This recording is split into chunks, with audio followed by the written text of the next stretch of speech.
एक खिलाड़ी जिसकी तारीफ होनी चाहिए उसकी हो रही है ट्रोलिंग। एक खिलाड़ी जिसने तमाम बाधाओं को छिन्न भिन्न करके उस ऊंचाई तक पहुंची है जहां पर पहुंचने का सपना लगभग आधा हिंदुस्तान देखता है, इंडिया के लिए खेलना, क्रिकेट खेलना। बात हो रही है भारतीय फूलमाली की, जिनकी खूब ट्रोलिंग हो रही है और जिस वजह से ट्रोलिंग हो रही है वो बेहद शर्मनाक है। इसके अलावा बात हार्दिक पांड्या की करेंगे, बात रोहित शर्मा की करेंगे, बात प्रसिद्ध कृष्णा और अजीत अगरकर की करेंगे। सबसे पहले बात करते हैं भारतीय फूलमाली की ट्रोलिंग की। भारतीय फूलमाली जिनका सिलेक्शन हुआ है टीम इंडिया के लिए, जो अभी वर्ल्ड कप खेलने के लिए गई है, लेकिन फिलहाल उनकी खूब ट्रोलिंग हो रही है। और ट्रोलिंग इस वजह से हो रही है क्योंकि वो दिखती नहीं है लड़कियों की तरह, वो तो लड़कों की तरह दिखती हैं। इस बात को लेकर उनकी ट्रोलिंग हो रही है। सोचिए अब आप, अभी वो इंडिया को रिप्रेजेंट कर रही हैं, WPL में वो खेल चुकी हैं, यानी कि अब वो ऊंचाई पर पहुंच चुकी हैं। इसके बावजूद उनकी इतनी ट्रोलिंग हो रही है। अब आप सोचिए जब उन्होंने खेलना शुरू किया होगा तो कितनी ट्रोलिंग हुई होगी और वहां से यहां तक पहुंचने का सफर कितना मुश्किल रहा होगा। अब हमें तारीफ करनी चाहिए कि वहां से लेकर यहां तक वो खिलाड़ी पहुंच गई है, लेकिन नहीं, हमें तो देखना है कि वो दिखती कैसे है। तो फिर एक काम कीजिए, आप मॉडलिंग जाके देखिए, क्रिकेट रहने दीजिए। ये समस्या धीरे धीरे बढ़ती जा रही है। एक तरफ विमेंस क्रिकेट को कहते हैं सपोर्ट कर रहे हैं और सपोर्ट के नाम पे ये कर रहे हैं कि वो दिखती कैसे है। सिर्फ और सिर्फ सपोर्ट के नाम पे फिर आप स्मृति मांधाना को ही सपोर्ट कर पाएंगे।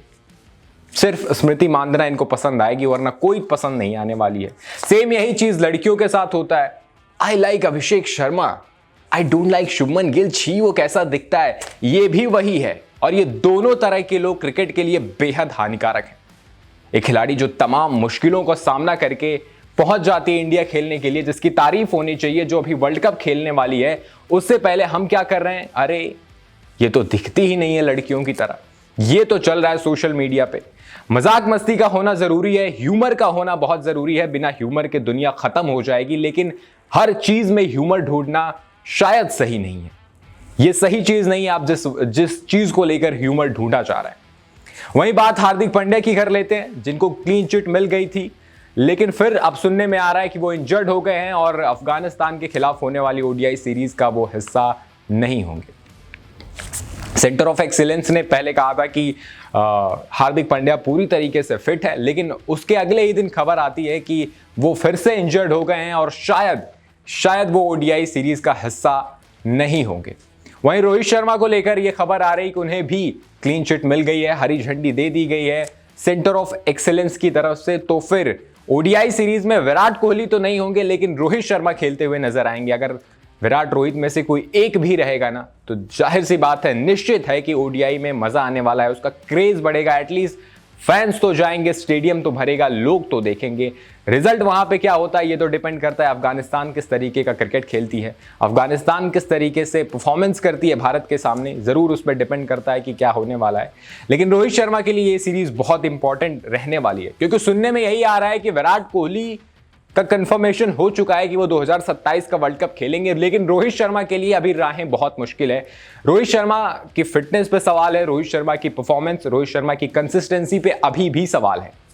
तो क्या रोहित शर्मा के लिए अभी अगली एक सीरीज या 2 सीरीज में उन्हें कुछ प्रूव करने की जरूरत है? हालांकि इतने बड़े खिलाड़ी जिसने इतना कुछ किया है, 30 साल के बाद इतना कमाल का परफॉर्मेंस किया है, उसको अगर प्रूव करना पड़े तो ये अच्छी बात नहीं है। लेकिन फिर भी कुछ सवाल हैं रोहित शर्मा को लेकर, और रोहित शर्मा जरूर कोशिश करेंगे उन सवालों के जवाब वो जल्द से जल्द दें और ये श्योर कर दें कि 2027 का ODI वर्ल्ड कप वो खेलेंगे विराट कोहली के साथ।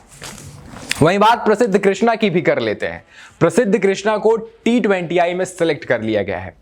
जो आयरलैंड और इंग्लैंड के लिए T20 सीरीज होने वाली है, उसमें मोहम्मद सिराज का सिलेक्शन हुआ था, लेकिन अब मोहम्मद सिराज को रेस्ट दिया गया है क्योंकि वो लगातार टेस्ट मैचेस खेलते हैं, ODI वर्ल्ड कप आने वाला है।